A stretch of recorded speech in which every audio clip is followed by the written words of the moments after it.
Hello दोस्तों, welcome to the Lotus Point. आज हम जीएसटी की नई रजिस्ट्रेशन कैसे ऑनलाइन कर सकेंगे उसके बारे में समझेंगे। जीएसटी में एक नोटिफिकेशन आया था रूल 26 जो 26 दिसंबर 2022 को रिलीज हुआ है, जिसमें जीएसटी रजिस्ट्रेशन के नए अपडेट्स और क्या चेंजेस उसमें हुए हैं आज हम उनके बारे में समझेंगे। तो सबसे पहले हम जीएसटी रजिस्ट्रेशन की नई एप्लीकेशन कैसे करेंगे, उसके लिए सबसे पहले आपको सर्विसेज, उसके बाद रजिस्ट्रेशन एंड न्यू रजिस्ट्रेशन।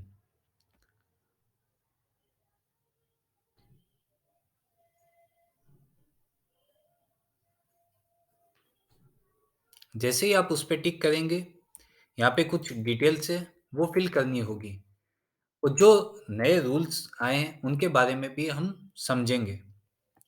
सबसे पहले आप यहाँ पे एज ए टैक्स पेयर अपना रजिस्ट्रेशन लेना चाहते हैं या टैक्स डिडक्टर, जीएसटी प्रैक्टिशनर या जो भी आप रजिस्ट्रेशन लेना चाहते हैं वो आपको सेलेक्ट करना होगा।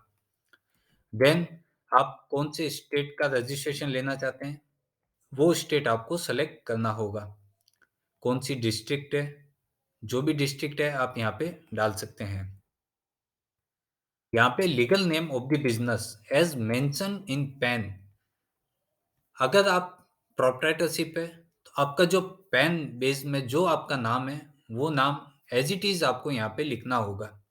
अगर आप पार्टनरशिप फर्म या प्राइवेट लिमिटेड कंपनी है तो आपका जो फर्म का या कंपनी का जो पैन नंबर है उसमें जो लीगल नेम है वो नाम आपको यहाँ पे मेंशन करना होगा।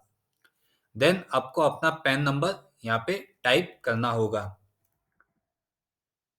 अब जो रूल 26 के अंतर्गत जो अपडेट्स आए हैं, पहला अपडेट्स ये है कि ईमेल एड्रेस और मोबाइल नंबर। यहाँ पे हम पहले अपना कोई भी मोबाइल नंबर या फिर ईमेल एड्रेस, चाहे अपने सीए, टैक्स कंसल्टेंट्स या फिर हम अपने क्लाइंट्स का भी मोबाइल नंबर या ईमेल आईडी डाल सकते थे। बट अभी जो रूल आया है 26 दिसंबर को एक नोटिफिकेशन आया है, उसके अंतर्गत ये किया है कि जो आपको ईमेल एड्रेस और मोबाइल नंबर डालने की जरूरत रहेगी नहीं। जो आपने यहाँ पे पैन नंबर दिया है, आप जैसे ही अपनी एप्लीकेशन प्रोसीड करेंगे तो जो पेन डेटाबेस में आपका ईमेल आईडी और मोबाइल नंबर रजिस्टर्ड है वही नंबर पे आपका ओटीपी आएगा। इससे क्या होगा कि काम आपका बहुत बढ़ जाएगा। लेकिन ये एक सेफ्टी भी है कि आजकल जो फ्रॉड रजिस्ट्रेशन हो रहे हैं उसमें ओनर को भी उसकी अवेयरनेस रहेगी कि हाँ, मेरे पेन डेटाबेस से डेटा लिंक किया जा रहा है, उसी नंबर पे रजिस्ट्रेशन लिया जा रहा है, तो ये एक सेफ्टी फीचर भी है। बट ये थोड़ा सा अपडेट्स आया है जिसके रिगार्डिंग हो सकता है कि बहुत सारे एप्लीकेशन करने वालों को थोड़ी सी दिक्कत भी आए। बट ये एक रूल 8 के अंदर ईमेल एड्रेस और मोबाइल नंबर आगे से हटा दिया जाएगा। ये नोटिफिकेशन तो 26 जनवरी 2022 को आ गया था, बट अभी तक पूरे इंडिया में इसको इम्प्लीमेंट नहीं किया है। केवल गुजरात में अभी तक ये ट्रायल बेसिस पे रखा है। हो सकता है कि ये कुछ दिनों में इसको इम्प्लीमेंट कर दे। तो फर्स्ट जो अमेंडमेंट आया है रूल नंबर 8 में कि ओटीपी और मोबाइल नंबर ये डायरेक्टली जो पैन से लिंक होगा वही नंबर पे आपको ओटीपी जाएगा और उसी से ही आपको एप्लीकेशन प्रोसेस करना होगा। अभी फिलहाल वो अपडेट्स नहीं आए हैं, जब तक हम जो पुराना प्रोसीजर है उसी को ही फॉलो करेंगे। तो यहाँ पे आपने लीगल नेम एंड देन अपना पैन नंबर यहाँ पे पुट कर दिया है। आप ईमेल आईडी कोई भी यहाँ पे डाल सकते हैं और मोबाइल नंबर आपको यहाँ पे डाल के जो कैप्चा है वो फिल करके आपको प्रोसीड करना होगा। ये जैसे ही आपकी प्रोसीड हो जाती है, आपको ईमेल और मोबाइल के थ्रू जो आपने दिया है उसको एक ओटीपी जाएगा, उससे आपको वेरिफिकेशन करना होगा। जैसे ही आपका वेरिफिकेशन सक्सेसफुली हो जाता है तो आपको एक टीआरएन नंबर जनरेट हो जाता है। टीआरएन नंबर के आपको 15 डेज के अंदर उस एप्लीकेशन को सबमिट करना होता है, अदरवाइज वो टीआरएन नंबर एक्सपायर हो जाता है। तो जैसे मैंने ये डिटेल्स फिल करके हमने एक टीआरएन नंबर जनरेट कर लिया है, तो हम टीआरएन के थ्रू उसको लॉगिन करेंगे। मैंने यहाँ पे टीआरएन नंबर डाला और यहाँ पे प्रोसीड पे टिक किया। तो जैसे ही मैं टीआरएन नंबर पे डालूंगा एक ओटीपी जाएगा।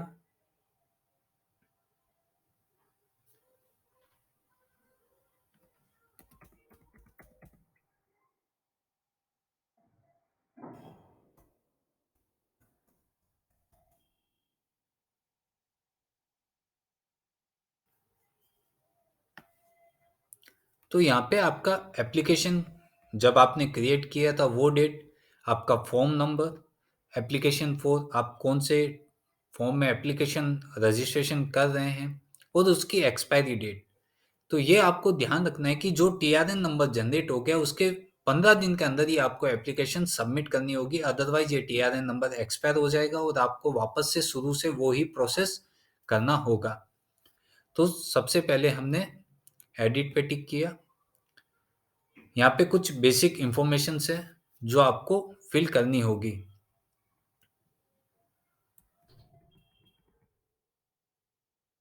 सबसे पहले आता है बिजनेस डिटेल्स। जो आपने लीगल नेम दिया था और पैन नंबर आपने दिया था वो डिटेल्स ऑटोमेटिक फैच हो जाती है। देन आप अपना कोई भी एक ट्रेड नेम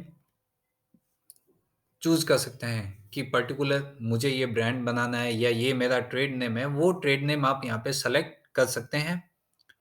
आपका कॉन्स्टिट्यूशन ऑफ बिजनेस कि मतलब आप प्रोप्राइटरशिप है, एपीओबी है, ट्रस्ट है, कंपनी है, तो वो आपको यहाँ से ड्रॉप डाउन मेन्यू में से सेलेक्ट कर लेना है। अगर आपका कोई एडिशनल ट्रेड नेम्स है, जैसे आपके 2 या 3 ट्रेड नेम हैं जो आप अपना रखना चाहते हैं, तो आप यहाँ पे एडिशनल ट्रेड नेम्स भी ऐड कर सकते हैं वन बाय वन करके। डिस्ट्रिक्ट कौन सी है जो आपने एप्लीकेशन रजिस्ट्रेशन करते समय उस समय सेलेक्ट किया था वो ऑटोमेटिक आ जाएगा। रीजन टू ऑब्टेन रजिस्ट्रेशन, यहाँ पे बहुत सारे ऑप्शन है कि अगर आपका थ्रेशोल्ड लिमिट है वो क्रॉस हो गया है तब आप रजिस्ट्रेशन ले रहे हैं, या आपकी इंटर स्टेट सप्लाई ज़्यादा है, या फिर आप वॉलेंटरी बेसिस पे लेना चाहते हैं, या आप ई कॉमर्स ऑपरेटर है, तो आप यहाँ से ड्रॉप डाउन से आप सेलेक्ट कर सकते हैं। डेट ऑफ कमेंसमेंट, ये वो कमिटमेंट डेट है जो जिस दिन से आपने अपना बिजनेस स्टार्ट कर दिया है। अगर फर्म या कंपनी है तो उनके पैन कार्ड पे जो डेट है वो डेट ऑफ कमेंसमेंट हो जाएगी। अगर प्रोप्राइटरशिप है तो आपने किस दिन से अपना बिजनेस स्टार्ट किया वो डेट यहाँ पे आपको फिल करना है। देन इंडिकेट एग्जिस्टिंग रजिस्ट्रेशन, अगर आपने कोई भी रजिस्ट्रेशन इसके अलावा आपने लेके रखा है, जैसे वो एमएसएमई है, शॉप एंड स्टेब्लिशमेंट है, सीजीएसटी के अंतर्गत आपने कुछ नंबर लेके रखा है, या कोई भी आपके हैं, वो रजिस्ट्रेशन का डिटेल्स भी आप यहाँ पे दे सकते हैं।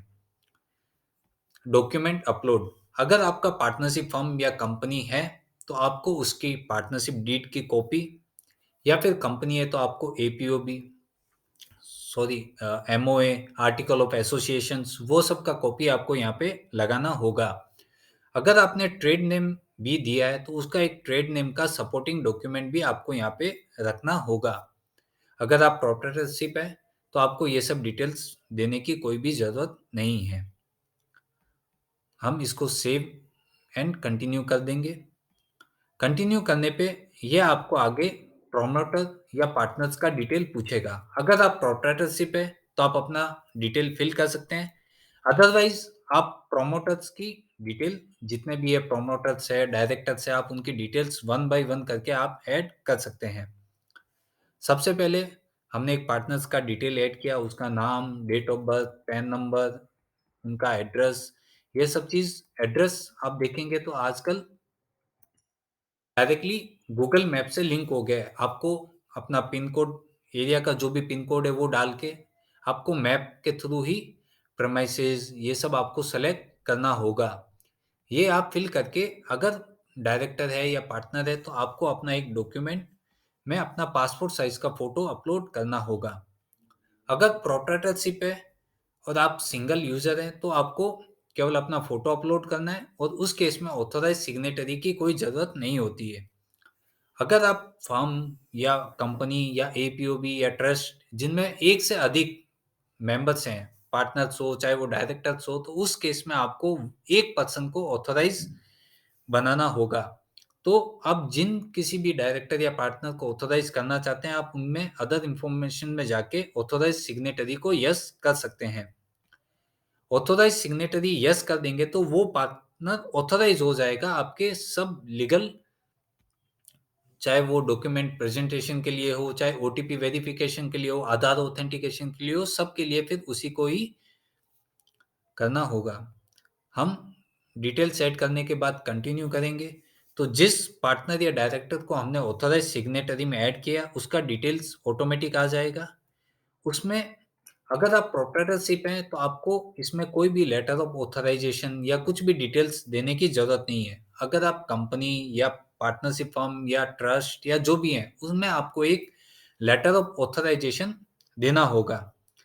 वो सिंपल एक फॉर्म होता है, जिसमें सभी पार्टनर अपनी सहमति देते हैं कि हाँ, हम इनको ऑथराइज़ सिग्नेटरी के तौर में प्रोवाइड करते हैं। तो आपको एक नॉर्मल सा लेटर है, जिसमें एक लेटर हो गया, उसके बाद दूसरा हो गया कि आपने उसकी एक्सेप्टेंस दी है, तो वो आपको फिल करना होगा। Letter of authorisation.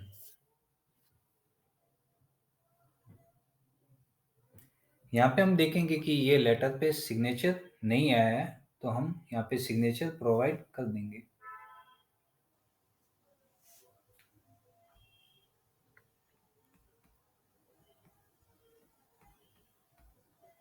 तो हम यहाँ पे लेटर ऑफ ऑथराइजेशन यहाँ पे सेलेक्ट कर देंगे।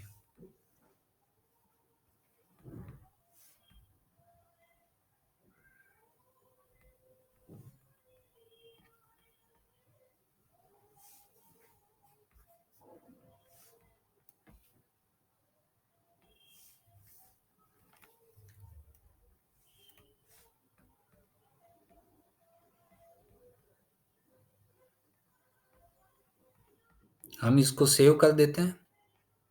Do you want to continue? Yes. हम एक बार चेक कर लेते हैं कि ऑथराइज लेटर जो हमने लगाया है वो सही है या नहीं है।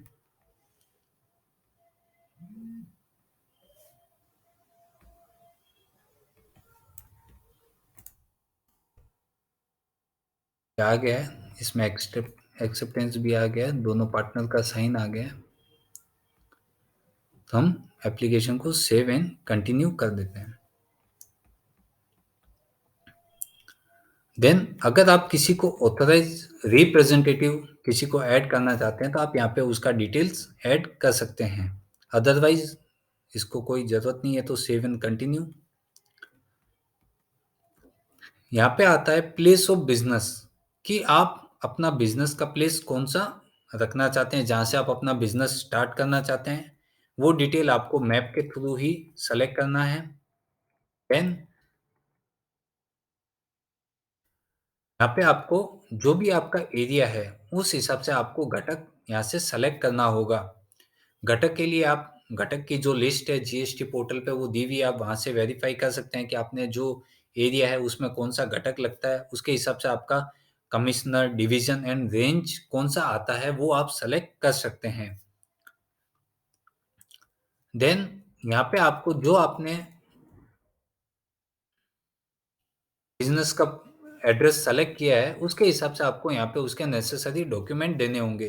अगर वो लीज डॉक्यूमेंट है, तो लीज का कॉपी देना होगा। अगर खुद का है, तो आप उसका खुद का इलेक्ट्रिसिटी बिल या म्युनिसिपल प्रॉपर्टी टैक्स का बिल या कुछ भी ओन का डॉक्यूमेंट आप लगा सकते हैं। रेंटेड है, तो रेंट प्रीमाइसेस आप दे सकते हैं।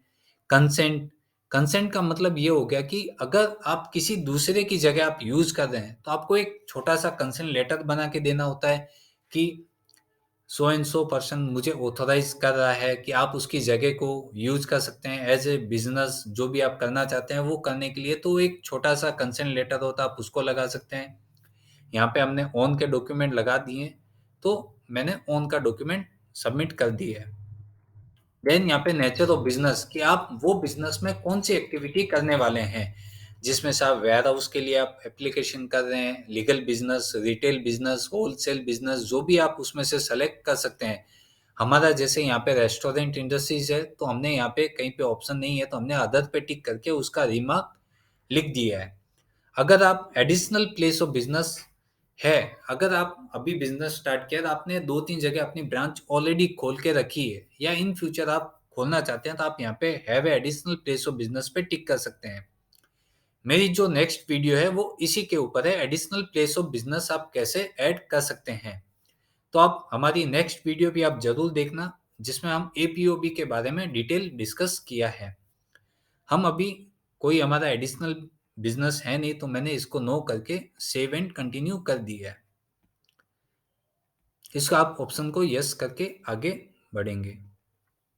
अगर आपका एडिशनल प्लेस ऑफ बिज़नेस आपने यस किया होता तो यहाँ पे आपको कंटिन्यू करके आप ऐड कर सकते हैं जितने भी आपके एपीओबी है।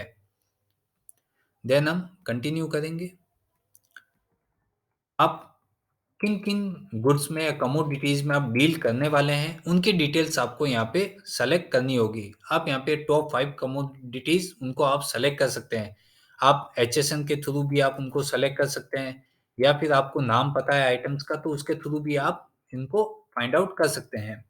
अगर गुड्स है तो गुड्स, अगर आप कोई सर्विस प्रोवाइड करते हैं, तो आपको यहाँ से सर्विस इंडस्ट्रीज़ सेलेक्ट करनी होगी। वो सेलेक्ट करके आपको कंटिन्यू। अगर आपने कंपनी में अपने प्रोफेशन टैक्स, एम्प्लॉय के रजिस्ट्रेशन या पीटीआरसी नंबर या कोई अदर स्टेट का आपका एक्साइज लाइसेंस या कोई भी आपके पास रजिस्ट्रेशन है, तो उसका डिटेल आप यहाँ पे फिल कर सकते हैं। अब हम करेंगे सेव एंड कंटिन्यू।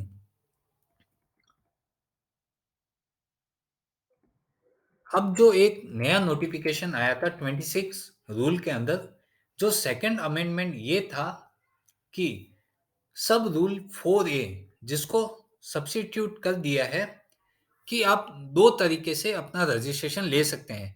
एक आप आधार ऑथेंटिकेशन के थ्रू और एक आप फिजिकल वेरिफिकेशन भी करवा सकते हैं। अगर आप आधार ऑथेंटिकेशन इसके लिए करते हैं कि यार हमें बहुत जल्दी है रजिस्ट्रेशन की, हमें 1 हफ्ते के अंदर अपना रजिस्ट्रेशन मिल जाएगा, तो हम आधार ऑथेंटिकेशन पे टिक कर देते हैं। अगर आपका आधार पैन या आधार दोनों में आपका नेम में मिसमैच है, दोनों लिंक नहीं है, तो आप आधार ऑथेंटिकेशन में नहीं जा सकते हैं। तो सेकंड आपको फिजिकल वेरिफिकेशन में ही जाना पड़ेगा। फिजिकल वेरिफिकेशन में एप्लीकेशन में कम से कम 30 टू 45 डेज लग जाता है जिसमें ऑफिसर आपके बिजनेस एड्रेस पे आके फिजिकली वेरीफाई करता है, आपको पूरा समझता है, आपका नेचर ऑफ बिजनेस क्या है, उसके अकॉर्डिंग अगर उसको सब चीज सहमति लगती है तो वो आपको नंबर इश्यू कर देता है। अब इसमें जो अमेंडमेंट आया है वो ये है कि गवर्नमेंट ऐसा चाहती है कि एक जीएसटी नोटिफिकेशन में ये उन्होंने बताया कि अब आगे से आधार ऑथेंटिकेशन के साथ आपको बायोमेट्रिक के थ्रू अपना फोटो भी देना होगा, जिसमें वो बहुत सारे फैसिलेशन सेंटर्स चालू करने वाले हैं, जिसमें आप डायरेक्टली आपका फोटो क्लिक हो जाएगा और वो प्रोसेस हो जाएगा, जिसमें आधार ऑथेंटिकेशन अभी तक हम ये अपना मोबाइल ओटीपी के थ्रू करते थे, उसमें आपका फोटो भी ऐड हो जाएगा। बट ये अभी तक संभव हुआ नहीं है, पॉसिबिलिटीज इसकी बहुत कम है क्योंकि इतने सारे फैसिलेशन सेंटर बनाना गवर्नमेंट के लिए थोड़ा सा टाइम कंज्यूमिंग हो सकता है। तो अभी तो फिलहाल जो आपका पुराना प्रोसेस है, आपको आधार ऑथेंटिकेशन के थ्रू ही आपको जाना है, जिसमें आप आधार ऑथेंटिकेशन को सेलेक्ट करके आप जैसे ही अपना एप्लीकेशन सबमिट करेंगे, आपको एक लिंक आएगा, वो लिंक पे अपना आधार नंबर डाल के उसको ओटीपी से वेरीफाई कर देना है। अगर आप नेम में मिसमैच है तो आप ये ऑप्शन को नो कर सकते हैं और आप फिजिकल वेरिफिकेशन के लिए उसको यस कर सकते हैं। देन हमने यहाँ पे आधार ऑथेंटिकेशन को यस किया है एंड देन मैं यहाँ पे सेव एंड कंटिन्यू कर दूंगा इसको। मेक श्योर कि आप यस हैं तो इस ऑप्शन को यस कर देंगे। देन आपको वेरिफिकेशन, जो आपने एप्लीकेशन पूरी सबमिट कर दी, मतलब पूरा आपने चेक कर लिया एक बार कि हाँ सब डिटेल्स बराबर है, आपने एक बार गो थ्रू हो गए हैं, तो आप इस एप्लीकेशन को आप अपने डीएससी के थ्रू या फिर आप ओटीपी के थ्रू इसको सबमिट कर सकते हैं।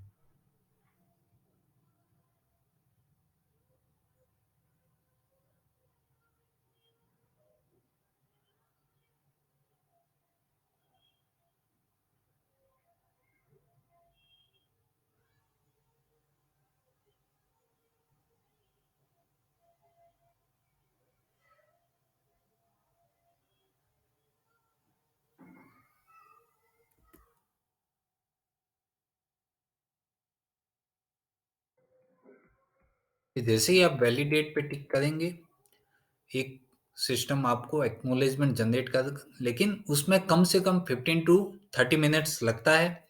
ये एक कंफर्मेशन है कि आपने अपनी एप्लीकेशन सबमिट कर दी है। बट जब तक एआरएन नंबर जनरेट नहीं हो जाता है, तब तक आपकी एप्लीकेशन इनकम्प्लीट रहेगी। तो आप 15 टू 30 मिनट्स बाद आप अपने मोबाइल नंबर या फिर आपका जो भी ईमेल आईडी है, आप उसमें चेक कर सकते हैं। आपको एक एक्नॉलेजमेंट रिसिप्ट प्राप्त होगी। देन आपकी एप्लीकेशन सक्सेसफुली सबमिट हो गई है। अगर आपने आधार ऑथेंटिकेशन किया है, तो आपको एक लिंक आएगा जिसके थ्रू आपको आधार नंबर डाल के ओटीपी के थ्रू वेरीफाई करना होगा। अदरवाइज आपने अगर फिजिकल के लिए अप्लाई किया है, तो आपको वेट करना होगा। ऑफिसर आपकी एप्लीकेशन देख के आपकी साइट पे विजिट करेंगे। देन अगर उनको सब ओके लगा, तो वो आपको एक सर्टिफिकेट के लिए इश्यू कर देंगे। तो चलो दोस्तों, ये था एक जीएसटी एप्लीकेशन का एक साधारण सा प्रोसेस। इसमें जो रूल 26 के अंतर्गत जो भी अमेंडमेंट आए, रूल 8 या सब रूल 4 है, उसके बारे में हमने डिटेल चर्चा की है। अगर आपको वीडियो अच्छी लगी हो तो इसको लाइक करें, शेयर करें एंड सब्सक्राइब करें।